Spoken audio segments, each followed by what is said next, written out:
ಸ್ನೇಹಿತರೆ ನಮಸ್ಕಾರ, ನಾನು ರವೀಂದ್ರ ಜೋಶಿ. ಪಶ್ಚಿಮ ಬಂಗಾಳಕ್ಕೆ ಸಂಬಂಧಪಟ್ಟ ಹಾಗೆ ಸುವೇಂದು ಅಧಿಕಾರಿ ಕೊಟ್ಟ ಮಾತಿನಂತೆ ನಡೆದುಕೊಂಡ ಬಗ್ಗೆ ಹೇಳ್ತೀನಿ ಅಂತ ನೀವು ಹೇಳಿದ್ದೆ. ಸುವೇಂದು ಅಧಿಕಾರಿ ಪಶ್ಚಿಮ ಬಂಗಾಳದ ಮುಖ್ಯಮಂತ್ರಿ. ಅವರು ಚುನಾವಣೆಯ ಸಂದರ್ಭದಲ್ಲಿ ಒಂದಷ್ಟು ವಾಗ್ದಾನವನ್ನು ಮಾಡಿದರು, ಒಂದಷ್ಟು ಆಶ್ವಾಸನೆಗಳನ್ನು ಕೊಟ್ಟಿದ್ದರು. ರಾಜಕಾರಣಿಗಳು ಆಶ್ವಾಸನೆ ಕೊಡೋದು ದೊಡ್ಡ ವಿಷಯ ಅಲ್ಲ, ಅದನ್ನು ಕಾರ್ಯಗತಗೊಳಿಸುವುದು, ಅನುಷ್ಠಾನಗೊಳಿಸೋದು ಭಾಳ ಕಷ್ಟ.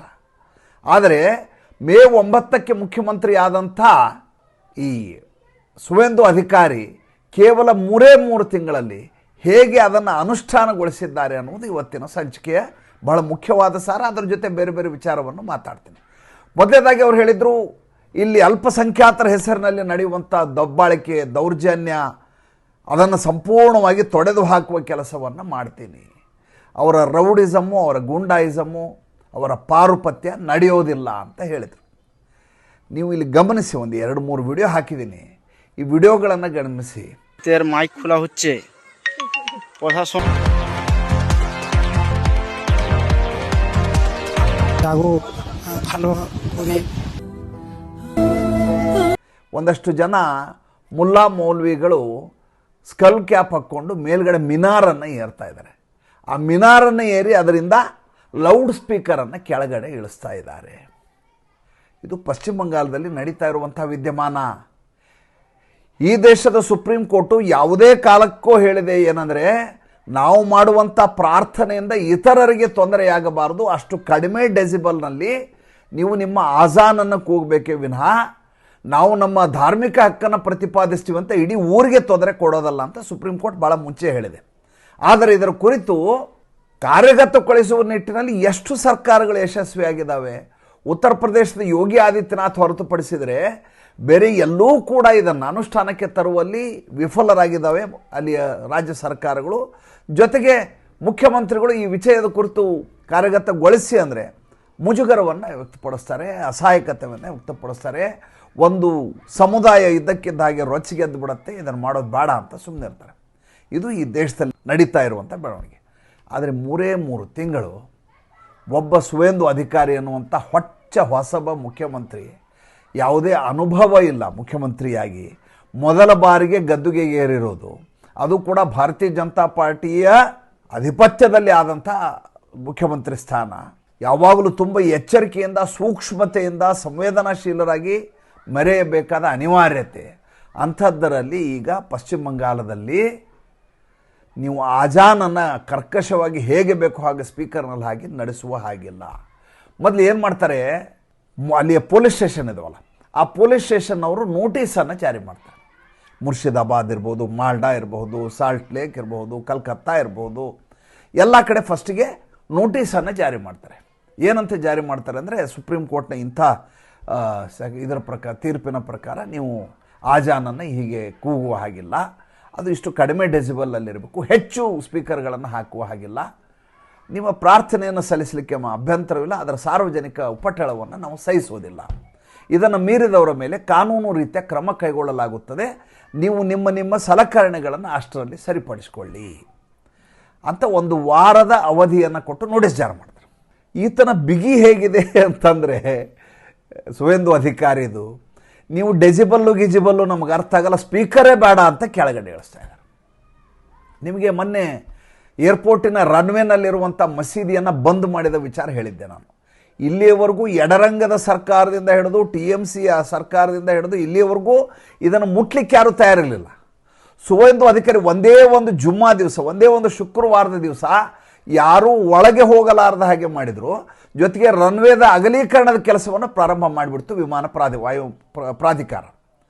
ಹಾಗೆ ತನ್ನ ದಿಟ್ಟತೆಯನ್ನು ಮೆರೆದಂಥ ಮುಖ್ಯಮಂತ್ರಿ ಸುವೇಂದು ಅಧಿಕಾರಿ ಈಗ ಸ್ಪೀಕರ್ಗಳು ಒಂದೊಂದಾಗಿ ಕೆಳಗಿಳಿತಾರೆ. ಇದು 1ನೇದು. 2ನೇದವರು ಒಂದು ಮಾತು ಹೇಳಿದರು, ಮೊಹರಂನಲ್ಲಿ ಶಸ್ತ್ರಗಳ ಸಹಿತ ಮೆರವಣಿಗೆ ಮಾಡುವುದನ್ನು ನಾನು ಮಾಡಲಿಕ್ಕೆ ಅವಕಾಶ ಕೊಡೋದಿಲ್ಲ. ಭಾಳ ಮುಖ್ಯವಾದದ್ದು ಇದು. ಅವರೆಲ್ಲ ಏನು ಮಾಡ್ತಾರೆ ಅಂದರೆ, ಕೈಯಲ್ಲಿ ತಲವಾರು ಹಿಡ್ಕೊಂಡು ರಸ್ತೆಯಲ್ಲಿ ಮೆರವಣಿಗೆ ಹೊರಟ್ಬಿಡ್ತಾರೆ. ಹೇಗಿರುತ್ತೆ ಅಂದರೆ, ವೀರಾವೇಶದಲ್ಲಿ ಯಾವುದೋ ಯುದ್ಧಕ್ಕೆ ಹೋಗ್ತಾ ಇದ್ದಾರೆ ಅಂತ ನಿಮ್ಗೆ ಅನಿಸ್ಬೇಕು. ಆ ರೀತಿ ಅವ್ರ ಆರ್ಭಟ, ಆ ರೀತಿ ಕರ್ಕಶವಾದ ಧ್ವನಿ, ಓಡೋದು, ಅದನ್ನು ನೋಡಿಬಿಟ್ರೆ ನಾವು ಚಿಕ್ಕವರಿದ್ದಾಗ ಅದನ್ನು ನೋಡಿ ಗಾಬರಿ ಆಗ್ತಿದ್ವಿ. ಏನಿದು ಹಿಂಗೆ ಓಡಾಡ್ತಾರೆ ಅಂತ ಗಾಬರಿ ನಮಗೆ. ಆ ಗಾಬರಿಯಲ್ಲೇ ಅದು ನೋಡುವಂಥ ತವಕ ಬೇರೆ, ಎರಡೂ ಇರ್ತದಲ್ಲಿ. ಈಗ ಹಾರರ್ ಸಿನಿಮಾ ನೋಡಿದಂಗೆ, ಹಾರರ್ ಸಿನಿಮಾ ನೋಡಿದ್ರೆ ಭಯ ಆಗಲ್ವಾ ಮಕ್ಕಳಿಗೆ? ಭಯ ಆಗತ್ತೆ. ಆದರೆ ಭಯವನ್ನು ಆಸ್ವಾದಿಸಲಿಕ್ಕಾಗಿ ಹಾರರ್ ಸಿನಿಮಾ ನೋಡ್ತಾರೆ. ಹಾಗೆ ಇದು ಕೂಡ ಅವರು ಹೇಳಿದರು ಶಸ್ತ್ರರಹಿತವಾದಂಥ ಮೊಹರಂ ಹಬ್ಬದ ಆಚರಣೆ. ಒಂದೇ ಒಂದು ತಲವಾರು ಹೊರಗಡೆ ಎಲ್ಲಿಯೂ ಕಾಣಲಿಲ್ಲ. ಗಮನಿಸ್ಬೇಕು ನೀವು. ಮೂರನೇದ್ದು OBCಯ ದುರುಪಯೋಗವನ್ನು ತಡೆಗಟ್ತೀನಿ ಅಂತಿದ್ರು. ಎಲ್ಲ ಕಡೆ ಅದನ್ನು ಅತ್ಯಂತ ನಿಷ್ಠೆಯಿಂದ ಕಾರ್ಯಗತಗೊಳಿಸಿದ್ದಾರೆ ಈ ಸುವೇಂದು ಅಧಿಕಾರಿ. ನಾಲ್ಕನೇದ್ದು ಈ ಕಟ್ಮನಿ ವ್ಯವಹಾರ ಇತ್ತಲ್ಲ, ಈ ಕಟ್ಮನಿ ವ್ಯವಹಾರವನ್ನೇ ನಿಲ್ಲಿಸ್ತೀನಿ ಅಂತ ಹೇಳಿ ಭಾಳ ದೊಡ್ಡದಾದಂಥ ಶಾಪ ಅದು. ಪಶ್ಚಿಮ ಬಂಗಾಳದಲ್ಲಿ ಸಾಂಪ್ರದಾಯಿಕವಾಗಿ ನಡ್ಕೊಂಬಂದಂಥ ಪದ್ಧತಿ ಅದು. ಸರ್ಕಾರ ಹೇಗೆ ದುಡ್ಡನ್ನು ವಸೂಲಿ ಮಾಡಿ ಅರ್ಧರಲ್ಲಿ ಇದು ಮಾಡ್ತೋ ಅದೇ ರೀತಿ ಇವರು ಅರ್ಧರ್ಧ ದುಡ್ಡನ್ನು ಕಮಿಷನ್ನ ಹಂಚ್ಕೊಳ್ಳೋ ವ್ಯವಸ್ಥೆ ಇತ್ತು. ಒಬ್ಬ ಭಾರತೀಯ ಜನತಾ ಪಾರ್ಟಿಯ ಕಾರ್ಯಕರ್ತ ಮುಖಂಡ ಈ ರೀತಿ ಕೆಲಸ ಮಾಡಿದ್ದಕ್ಕೆ ಅವನನ್ನು ಕೂಡ ಬಂಧಿಸಲಾಗಿದೆ. ಆತನ ಪೊಲೀಸರು ಎಳ್ಕೊಂಡು ಹೋಗ್ತಾ ಇದ್ದಾರೆ. ನೋಡಿ, ಇಲ್ಲಿ ವಿಡಿಯೋ ಇದೆ, ಗಮನಿಸಿ. ಅದ್ರದ್ದು ವಿಡಿಯೋ ಇಲ್ಲಿ ಹಾಕಿದ್ದೇನೆ। এদিকে বালিবোঝাই গাড়ি থেকে তোলাবাজির অভিযোগে এবার গ্রেফতার করা হলো জামুরিয়ার বিজেপি নেতাকে, যার নাম রাকেশ মাঝি। ಎಲ್ಲವೂ ಕೂಡ ಸಾಕ್ಷ್ಯಾಧಾರ ಸಹಿತ ತಮಗೆ ತೋರಿಸಿ. ಈ ರೀತಿ ಆತ ಮಾಡಿದಂಥ ಕೆಲಸಗಳು ಬೇಕಾದಷ್ಟದ್ದವು. ಈ ಬೀದಿ ಬದಿ ವ್ಯಾಪಾರಿಗಳನ್ನ ಒಕ್ಕಲೆಬ್ಬಿಸಿ ಕ್ಲಿಯರ್ ಮಾಡಿದ್ದು, ಪಾದಚಾರಿಗಳಿಗೆ ಅವಕಾಶ ಮಾಡಿಕೊಟ್ಟದ್ದು, ಅನಧಿಕೃತ ಕಟ್ಟಡ ಕೆಡವುತ್ತಾ ಇರೋದು, ಸರ್ಕಾರಿ ಸ್ಕೀಮ್ಗಳನ್ನು ಅನುಷ್ಠಾನ ಮಾಡ್ತಾ ಇರೋದು, ಬೇರೆ ಬೇರೆ ಫ್ಯಾಕ್ಟ್ರಿಗಳಿಂದ ದುಡ್ಡನ್ನು ತರಿಸಿ ಬಂಡವಾಳ ಹೂಡಿಕೆ ಮಾಡ್ತಾರೆ. ಹೀಗೆ ಹಲವಾರು ಕೆಲಸಗಳಿದ್ದಾವೆ.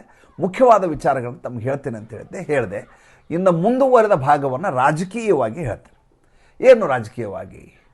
ಮೊನ್ನೆ ಶುಕ್ರವಾರ ದಿವಸ ಬೆಳಗ್ಗೆ ನರೇಂದ್ರ ಮೋದಿಯವರು ಬ್ರೇಕ್ಫಾಸ್ಟ್ ಮಾಡಿದರು. ಬ್ರೇಕ್ಫಾಸ್ಟ್ ಮಾಡಿದ್ದು NCPIನ 20 ಸದಸ್ಯರ ಜೊತೆಗೆ ಉದ್ಧವ್ ಠಾಕ್ರೆ ಬಣದಿಂದ ಬಂದಂಥ ಸದಸ್ಯರ ಜೊತೆಗೆ ಅದ್ಭುತವಾದಂಥ ಬ್ರೇಕ್ಫಾಸ್ಟ್ ಮೀಟಿಂಗನ್ನು ಮಾಡ್ತಾರೆ. ನೋಡಿ, ನರೇಂದ್ರ ಮೋದಿ ಅವರ ಚಾಲನ್ನು ಅರ್ಥ ಮಾಡ್ಕೊಂಡು ಅವ್ರು ಹೇಗೆ ಚಾಣಾಕ್ಷತೆಯನ್ನು ಮೆರೀತಾರೆ, ಅವರು ಅಮಿತ್ ಶಾ ಅವರು ಹೇಗೆ ಚಾಣಾಕ್ಷತೆಯನ್ನು ಮೆರೀತಾರೆ, ಯಾವ ಸಂದರ್ಭದಲ್ಲಿ ಯಾವ ದಾಳವನ್ನು ಪ್ರಯೋಗಿಸಬೇಕು ಅಂತ ಗೊತ್ತಿದೆ. ಈಗೇನಾಗಿದೆ, ಈ NCPIಗೆ ಬಂದಿದ್ದಾರಲ್ಲ, NCPI ಅವರು ಬಂದವ್ರಿಗೆ ಒಂದು ಭಯ, ಅವ್ರನ್ನ ಆತಂಕ ಅವ್ರನ್ನ ಕಾಡ್ತಾ ಇದೆ. ಏನಂದರೆ ಅವ್ರು 20 ಜನ ಇದ್ದಾರೆ, ಒಟ್ಟು 28 ಜನ ಗೆದ್ದಿರೋದು. 2/3 ಮೆಜಾರಿಟಿ ಬೇಕು. 2/3 ಅಂದರೆ 20 ಜನ ಆಗ್ತಾರೆ. 20ರಲ್ಲಿ 2-3 ಅಲಗಾಡಿದ್ರು ಕೂಡ ಇವರ ಉಳಿದ 17 ಜನ ಸದಸ್ಯತ್ವ ಹೊರಟೋಗುತ್ತೆ. ಅಸಿಂಧುಗೊಂಡ್ಬಿಡ್ತದೆ ಅವರು ಲೋಕಸಭಾ ಸದಸ್ಯ ಸ್ಥಾನ. ಯಾರು ಬೇಕಾದರೂ ಅಲ್ಲಾಡಿಸ್ಬೋದು. ಯಾಕೆಂದರೆ ರಾಜಕಾರಣಿಗಳಷ್ಟು ನಂಬಲು ಅರ್ಹರಾದಂಥವ್ರು ಬೇರೆ ಯಾರಿರ್ಲಿಕ್ಕೆ ಸಾಧ್ಯವಿಲ್ಲ. ಅವ್ರು ನಂಬಲಿಕ್ಕೆ ಸಾಧ್ಯವೇ ಇಲ್ಲ. ನೀವು ಅವ್ರು ನೆಚ್ಕೊಂಡು ಊಟಕ್ಕೆ ಹೋಗ್ತೀವಿ ಅಂದರೆ ಅವ್ರ ಜೊತೆ ಊಟನೇ ಮಾಡಲ್ಲ, ಇಡೀ ದಿವಸ ಉಪವಾಸ ಇರ್ತೀವಿ ನೀವು. ಆ ರೀತಿಯಾದ ಜನ ಅವರು. ಅವಕಾಶದ ಹುಡುಕೊಂಡು ಅವಕಾಶವಾದಂಥ ಹಿಂದೆ ಬೆನ್ನತ್ತವ್ರು ಯಾರ್ದು? ರಾಜಕಾರಣಿಗಳು. ಇದು ನರೇಂದ್ರ ಮೋದಿಗೆ ತುಂಬ ಚೆನ್ನಾಗಿ ಗೊತ್ತಿರೋದು. ಯಾಕೆಂದರೆ ಇಷ್ಟು ವರ್ಷದ ರಾಜಕೀಯದ ಅನುಭವ. ಇಲ್ಲಿ ಸಂಖ್ಯೆ 3 ಜನ ಬಿಟ್ಟು ಹೋಗ್ತಾರೆ ಅನ್ನುವಂಥ ಭಯ ಕಾಡ್ತಾ ಇತ್ತು. ಅದನ್ನು ಸುವೇಂದು ಅಧಿಕಾರಿ ಬಂದು ರಿಪೇರಿ ಮಾಡಿದರು. ಬಂದು ಅಮಿತ್ ಶಾಗೆ ರಿಪೋರ್ಟ್ ಕೊಟ್ಟು ವಾಪಸ್ ಕಲ್ಕತ್ತಾಗೆ ಹೊರಟಿದ್ರು. ಈಗ ನರೇಂದ್ರ ಮೋದಿ ಕೆಲಸ ಏನು? ಈ 20 ಜನ ಏನು ಬಂದಿದ್ದಾರೆ ಅವರಿಗೊಂದು ಅಭಯವನ್ನು ನೀಡಬೇಕು. ನಿಮ್ಗೆ ಯಾವುದೇ ರೀತಿಯ ಸಮಸ್ಯೆ ಆಗೋದಿಲ್ಲ. ಸಮಸ್ಯೆ ಆದರೆ ಅದನ್ನು ಪರಿಹರಿಸುವ ಜವಾಬ್ದಾರಿ ನಮ್ಮದು. ನಿಮ್ಮ ಸದಸ್ಯತ್ವ ಹೋಗಲಾರದ ಹಾಗೆ, ಜೊತೆಗೆ ನಿಮಗೆ ಗೌರವಯುತವಾದ ಸ್ಥಾನಮಾನ ದೊರೆಯುವ ಹಾಗೆ ನೋಡ್ಕೊಳ್ಳೋ ಕೆಲಸ NDA ಮಾಡುತ್ತೆ. ನೀವು ಯಾರು ನಿಶ್ಚಿಂತೆಯಿಂದ ಇರಿ. ಇದ್ರ ಜೊತೆ 2 ಮನೆಯ ಕಾಕಾ ಮಾಡೋ ಕೆಲಸ, ಅಂದರೆ ಮೋದಿ ಕಾಕಾ ಅಂತ ನಾವೇನು ಹೇಳ್ತೇವೆ, ದೊಡ್ಡಪ್ಪ ಚಿಕ್ಕಪ್ಪ ಅವ್ರು ಮಾಡೋ ಕೆಲಸ, ಆ ಕೆಲಸವನ್ನು ಮಾಡಿ. ಏನಂದರೆ ಇಲ್ಲಿ ವಾತಾವರಣ ಭಾಳ ಕಲುಷಿತವಾದ ವಾತಾವರಣ ಇದೆ. ಋಣಾತ್ಮಕವಾದಂಥ ಸಂಸತ್ ಸದಸ್ಯರ ಧೋರಣೆ ಇದೆ. ನೀವೆಲ್ಲ ಹೊಸದಾಗಿ ಬಂದವರು ಭಾಳ ಜನ ಇದ್ದೀರಿ. ದಯವಿಟ್ಟು ನಿಮ್ಮ ಕ್ಷೇತ್ರಗಳಿಗೆ ಆಗಬೇಕಾದ ಕೆಲಸ, ನಿಮ್ಮ ರಾಜ್ಯಗಳಿಗೆ ಆಗಬೇಕಾದ ಕೆಲಸದ ಕುರಿತು ನೀವು ಫೋಕಸ್ ಮಾಡಿ. ಅದನ್ನು ಸಂಸತ್ನಲ್ಲಿ ವಿಷಯವನ್ನು ಎತ್ತಿ ನಮ್ಮ ಗಮನಕ್ಕೆ ತನ್ನಿ. ನಾವು ಅದನ್ನು ಸರಿಪಡಿಸುವ ಕೆಲಸ ಮಾಡ್ತೀವಿ. ಏಕೆಂದರೆ ನಾವು ಬಂದಿರೋದು ಕೆಲಸ ಮಾಡ್ತೀವಿ ಅಂತ, ರಾಜಕೀಯ ಮಾಡ್ತೀವಿ ಅಂತ ಬಂದಿಲ್ಲ. ರಾಜಕೀಯ ಕ್ಷೇತ್ರದಲ್ಲಿ ರಾಜಕೀಯ ಮಾಡಿ ಗೆದ್ದುಕೊಂಡು ಇಲ್ಲಿ ಬಂದಿದ್ದೀವಿ. ಇಲ್ಲಿ ಬಂದ ಮೇಲೆ ನಾವು ಕೆಲಸ ಮಾಡಲಿಕ್ಕೆ ಇಲ್ಲಿ ಕೂತ್ಕೋಬೇಕು.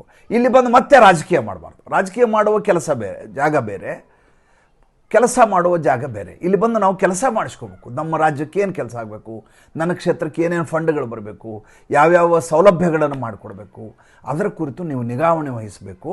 ಮತ್ತು ಇಲ್ಲಿ ನೀವು ಬೇರೆ ಕಡೆಯಿಂದ ಬಂದಿರ್ತೀರಿ, ಪಶ್ಚಿಮ ಬಂಗಾಳದಿಂದ ಇಷ್ಟು ದೂರ ಬಂದಿರ್ತೀರಿ. ಸಂಜೆಯ ಮೇಲೆ ಯಾರ ಜೊತೆ ಹೋಗ್ತೀರ ಅನ್ನೋದು ಭಾಳ ಮುಖ್ಯ ಆಗುತ್ತೆ. ಎಲ್ಲಿಯೂ ಹೋಗಲಾರದೆ ಅಧ್ಯಯನ ಮಾಡಿಕೊಂಡು ನಿಮ್ಮ ಕ್ವಾರ್ಟರ್ಸ್ಗಳಲ್ಲಿ ಇರಬೇಕು. ಯಾಕೆಂದರೆ ನೀವು ಇಲ್ಲಿ ಬಂದಿರೋದು ಕೈಂಕರ್ಯವನ್ನು ಮಾಡಲಿಕ್ಕೆ, ಸಂಕಲ್ಪವನ್ನು ಈಡೇರಿಸಿಕೊಳ್ಳಲಿಕ್ಕೆ. ಯಾವತ್ತೂ ಋಣಾತ್ಮಕ ಜನರ ಜೊತೆ ಓಡಾಡಬೇಡಿ. ಆದಷ್ಟು ನಿಮ್ಮ ರಾಜ್ಯಭಾರವನ್ನು ಚೆನ್ನಾಗಿ ನಿಭಾಯಿಸುವುದನ್ನು, ಪ್ರಾಮಾಣಿಕತೆಯಿಂದ ಕೆಲಸ ಮಾಡುವುದನ್ನು, ದಕ್ಷತೆ ಮರೆಯುವುದನ್ನು ಮಾಡಿ. ನಿಮ್ಮ ಜೊತೆ ನಿರಂತರವಾಗಿ ಸಂಪರ್ಕದಲ್ಲಿ ನಾ ಇರ್ತೀನಿ. ನಾನು ನಿಮಗೆ ಪ್ರತಿ ದಿವಸ ಸಿಗ್ತೀನಿ ಅನ್ನುವಂಥ ನಿರೀಕ್ಷೆಯನ್ನು ಇಟ್ಕೋಬೇಡಿ. ನಿಮ್ಮ ಅಗತ್ಯ ಬಿದ್ದಾಗ ನಮ್ಮ ಸಹಾಯ, ಸಹಕಾರ, ಅಭಯ ಯಾವಾಗಲೂ ನಿಮ್ಮ ಜೊತೆಗಿರುತ್ತೆ. ಇಷ್ಟು ಮಾತನ್ನು ಹೇಳಿದರೆ ಯಾವ ಸಂಸತ್ ಸದಸ್ಯ ತಾನೇ ಬೇರೆ ಕಡೆ ಹೋಗುವ ಆಲೋಚನೆ ಮಾಡ್ತಾನೆ? ಮನೆಯ ಹಿರಿಯಣ್ಣನ ಕೆಲಸ, ಕಾಕ ಮಾಡೋ ಕೆಲಸ, ಮುತ್ಯ ಅಜ್ಜ ಮಾಡೋ ಕೆಲಸ. ಮುತ್ಯ ಅಂದ್ಕೂ ಮಲ್ಲಿಕಾರ್ಜುನ ಮುತ್ಯಾಗ ಹೋಗ್ಬಿಡಿ, ಆ ಮುತ್ಯ ಮಾಡ್ದಂಗೆ ಯಾರೂ ಮಾಡಬಾರ್ದು. ಅದಕ್ಕೆ ಕೆಟ್ಟ ಉದಾಹರಣೆ ಯಾರಾದರೂ ಇದ್ದರೆ ಅದು ಮಲ್ಲಿಕಾರ್ಜುನ ಮುತ್ಯ. ನಿನ್ನೆ ಅದನ್ನು ಭಾಳ ಚೆನ್ನಾಗಿ ನೀರು ಇಳಿಸುವ ಕಾರ್ಯಕ್ರಮ ನಿನ್ನೆ ಭಾಳ ಚೆನ್ನಾಗಾಗಿದೆ ಅವ್ರಿಗೆ. ಹಾಗೆ ಮನೆ ಯಜಮಾನನ ಕೆಲಸವನ್ನು ಇವ್ರು ಮಾಡಿದ್ದಾರೆ. ಇದ್ರ ಹಿಂದೊಂದು ಕಾರಣ ಇದೆ. ಏನಾಯಿತು ಅಂತಂದರೆ, ಈ ಮದನ ಮಿತ್ರ ಅಂತ ಒಬ್ಬ ಇದ್ದಾರೆ ಇವರಲ್ಲಿ. ಈಗ ಆತ ಋತಬ್ರತ ಬ್ಯಾನರ್ಜಿಯ ಗುಂಪಿಗೆ ಬಂದು ಸೇರ್ಕೊಂಡಂತ. ಆತ ಮಾಧ್ಯಮದವ್ರ ಇದ್ರೆ ಒಂದು ವಿಷಯವನ್ನು ಹೇಳ್ತಾನೆ. ಏನಂತಂದರೆ, ನಾವು ಅಭಿಷೇಕ್ ಬ್ಯಾನರ್ಜಿಯಿಂದ ಪಕ್ಷ ಬಿಟ್ಟು ಬಂದಿದ್ದೀವಿ. ನಾವು ಬಿಟ್ಟು ಬರೋಕ್ಕಿಂತ ಮುಂಚೆ ಅಭಿಷೇಕ್ ಬ್ಯಾನರ್ಜಿ ಜೊತೆ ಒಂದು ಕ್ಲೋಸ್ ಡೋರ್ ಮೀಟಿಂಗ್ ಮಾಡಿದ್ವಿ. ಆ ಮೀಟಿಂಗಲ್ಲಿ ನಾವು ಹೇಳಿದ್ವಿ ಅವ್ರಿಗೆ, ಅಭಿಷೇಕ್ ಬ್ಯಾನರ್ಜಿ ಅವರೇ, ನಿಮ್ಮಿಂದನೇ ಇಷ್ಟೆಲ್ಲ ಸಮಸ್ಯೆ ಆಗಿದೆ. ನೀವು ಗೂಂಡಾಗಳನ್ನು ಬೆಳೆಸ್ತಾ ಹೋದ್ರಿ, ನೀವು ರೌಡಿಗಳನ್ನು ಬೆಳೆಸಿದ್ರಿ, ನಿಮ್ಮ ಜೊತೆ ಸಂಪರ್ಕವೇ ಇರಲಾರ್ದಾಗ ಮಾಡಿದ್ರಿ, ನಿಮ್ಮ ಸಹಾಯಕರನ್ನ ಮಾತಾಡಿಸೋ ಪರಿಸ್ಥಿತಿ ಬಂತು. ಇವತ್ತು ನಮ್ಗೆ ಯಾರಿಗೂ ಒಳ್ಳೆಯ ಹೆಸರಿಲ್ಲ, ನಮ್ಮದೆಲ್ಲ ಹೆಸರು ಹಾಳಾಗಲಿಕ್ಕೆ ಮುಖ್ಯ ಕಾರಣವೇ ನೀವು ಇದರಿಂದ ತೊರೆದು ಹೋಗುವುದಾದರೆ TMCಯನ್ನು ಬಿಟ್ಬಿಡ್ಬೇಕು, ನೀವು ರಾಜಕೀಯ ಬೇಡ ಅಂತ ವಾಪಸ್ ಬಿಟ್ಬಿಡಿ, ಆವಾಗ ನಾವೆಲ್ಲ TMC ಜೊತೆನೇ ನಿಲ್ತೀವಿ ಅನ್ನೋಂಥ ಒಂದು ಆಫರನ್ನು ಎಲ್ಲ ಸದಸ್ಯರು ಸೇರಿ ಕೊಡ್ತಾರೆ. ಆವಾಗ ಅಭಿಷೇಕ್ ಬ್ಯಾನರ್ಜಿ ಒಂದಷ್ಟು ಷರತ್ತುಗಳನ್ನು ಹಾಕ್ತಾರೆ. ಏನು ಷರತ್ತು ಹಾಕ್ತಾರೆ? ಏನಪ್ಪ ಅಂತಂದರೆ, ನೋಡಿ, ನನ್ನ ಎಲ್ಲ ಕೇಸುಗಳ ವಿಡ್ರಾ ಮಾಡ್ಕೋಬೇಕು, ನೀವು ಸುವೇಂದು ಅಧಿಕಾರಿಗೆ ಹೇಳಿ ನಮ್ಮ ಮೇಲಿರುವಂಥ ಪ್ರಕರಣಗಳು ಇತ್ಯರ್ಥ ಆಗುವ ಹಾಗೆ ನೋಡ್ಕೋಬೇಕು, ನನಗೆ ವಿದೇಶ ಪ್ರವಾಸಕ್ಕೆ ಅನುವು ಮಾಡಿಕೊಡಬೇಕು, ಮತ್ತು ನನ್ನ ಕೇಸ್ಗಳು ಈಗ ಯಾವಿದಾವೆ ಅವು ಬಿ ರಿಪೋರ್ಟ್ಗಳು ಹಾಕಬೇಕು. ಆ ರೀತಿ ನೀವು ಮಾಡೋದಾದರೆ ನಾನು ರಾಜಕೀಯವನ್ನು ಬಿಟ್ಟು ತೊರೆಯಲಿಕ್ಕೆ ಸಿದ್ಧನಿದ್ದೇನೆ. ಆತ ಹೇಳಿದ್ದು ಹೆಂಗಿದೆ ಅಂದರೆ, ಯಾವುದನ್ನು ಈಡೇರಿಸಲಿಕ್ಕೆ ಸಾಧ್ಯ ಇಲ್ಲ, ಆ ರೀತಿಯದಾದಂಥ ಬೇಡಿಕೆಯನ್ನು ಆತ ಇಟ್ಟಿದ್ದಾನೆ. ಏಕೆಂದರೆ ಇವೆಲ್ಲ ಕೋರ್ಟ್ನಲ್ಲಿರುವಂಥ ವಿಷಯಗಳು. ಹಾಗಿರುವಾಗ ಇವರು ಯಾರೋ ಮದನ ಮಿತ್ರ ಬಂದು ಈ ರೀತಿಯಾಗಿ ಪ್ರಯತ್ನ ಮಾಡು ಅಂತ ಹೇಳಿದರೆ ಆಗಲಾರ್ದು ಮಾತು. ಜೊತೆಗೆ TMCಯಲ್ಲಿ ಉಳಿಯೋ ಮೂಲಕ ಏನೂ ಸಾಧನೆ ಮಾಡಲಿಕ್ಕಂತೂ ಸಾಧ್ಯ ಇಲ್ಲ. ಆವಾಗ ಇವರೆಲ್ಲ ಹೊರಗೆ ಬರ್ತಾರೆ. ಪತ್ರಕರ್ತರು ಬಂದು ಪ್ರಶ್ನೆ ಕೇಳ್ತಾರೆ, ಮದನ್ ಮಿತ್ರ ಅವರು ಈ ರೀತಿ ಹೇಳ್ತಾ ಇದ್ದಾರಲ್ಲ, ಇದು ನಿಜಾನಾ ಅಂತ ಕುಣಾಲ್ ಘೋಷ್ ಕೇಳ್ತಾರೆ. ಕುಣಾಲ್ ಘೋಷ್ ಹೇಳ್ತಾರೆ, ಕ್ಲೋಸ್ ಡೋರ್ ಮೀಟಿಂಗಲ್ಲಾದಂಥ ವಿಚಾರಗಳನ್ನು ಹೊರಗಡೆ ನಾವು ಪ್ರಸ್ತಾಪ ಮಾಡಬಾರ್ದು, ಮದನ್ ಮಿತ್ರ ಅದನ್ನು ನಿಮ್ಮೆದುರಿಗೆ ಹೇಳಬಾರ್ದಾಗಿತ್ತು ಅಂತಾರೆ. ಏನಂಗಂದರೆ, ಹೇಳಬಾರ್ದಾಗಿತ್ತು ಅಂದ್ರೇನು, ಆಗಿರೋದು ನಿಜ ಅಂತಾಯಿತು ತಾನೇ? ಇಲ್ಲ ಅಂತ ಹೇಳಿಲ್ಲ ಅವರು. ಕ್ಲೋಸ್ ಡೋರ್ ಮೀಟಿಂಗಲ್ಲಿ ಆದಂಥ ವಿಚಾರವನ್ನು ಹೊರಗಡೆ ಪ್ರಸ್ತಾಪ ಮಾಡಬಾರ್ದಾಗಿತ್ತು, ಆ ತಪ್ಪು ಕೆಲಸವನ್ನು ಅವ್ರು ಮಾಡಿದ್ದಾರೆ, ಹೇಳಬಾರ್ದಾಗಿತ್ತು. ಅಂದರೆ ಇದೆಲ್ಲವೂ ನಿಜ ಅಂತಾಯಿತು. ಅಲ್ಲಿಗೆ ಈ ಅಭಿಷೇಕ್ ಬ್ಯಾನರ್ಜಿ ಬೇಸತ್ತು ಹೋಗಿದ್ದಾನೆ ಕೇಸ್ನಿಂದ. ಹೇಗಾದರೂ ಮಾಡಿ ಈ ದೇಶದಿಂದ ಪರಾರಿ ಆಗಬೇಕು ಅನ್ನುವಂಥ ನಿಟ್ಟಿನಲ್ಲಿ ಆತನ ಪ್ರಯತ್ನ ನಡೀತಾ ಇದೆ. ಆದರೆ ಮಮತಾ ಬೇಗಂ ಮರುಹುಟ್ಟಿಗಾಗಿ ನಿರಂತರವಾದ ವ್ಯರ್ಥ ಪ್ರಯತ್ನವನ್ನು ಮಾಡ್ತಾ ಇದ್ದಾರೆ. ಮತ್ತು ಮುಂದಿನ ಸಂಚಿಕೆಯಲ್ಲಿ ವಿಷಯದೊಂದಿಗೆ ಬರ್ತೀನಿ. ಈ ಸಂಚಿಕೆ ಹೇಗೆ ಅನ್ನಿಸ್ತು ದಯವಿಟ್ಟು ತಿಳಿಸಿ. ನಮಸ್ಕಾರ.